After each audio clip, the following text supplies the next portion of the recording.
Let's get more on some Canadian stocks of interest. We'll start with Maple Leaf Foods, and we're joined by Bloomberg's Stephanie Hughes. Stephanie, the market seems to like this plan to spin off the pork business.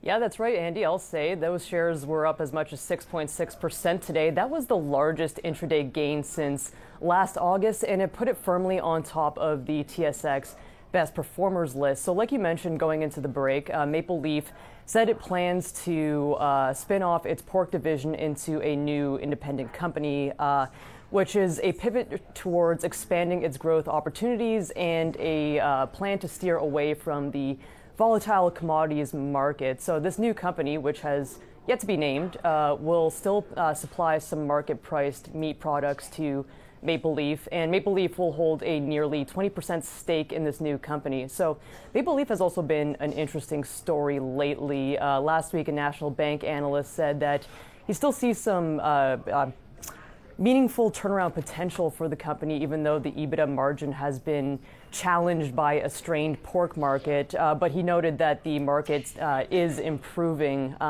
So investors seem to be taking this pivot well, and hopefully we'll hear more about it when Maple Leaf reports on earnings in early August. Another high flyer I was looking at was Altus Group. Those shares were up as much as 5% today, biggest gain since February, and another one among the best performers list on the TSX.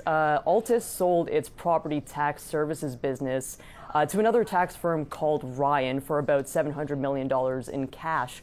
Ryan added that it would enter Altus's Market Insight subscription service agreement for about $5 million per year for a 3-year span after this deal closes. That asset that Altus is selling to Ryan, that includes property tax services and software offerings in markets like Canada, US, and the UK. So it's got a pretty wide spread there, Andy.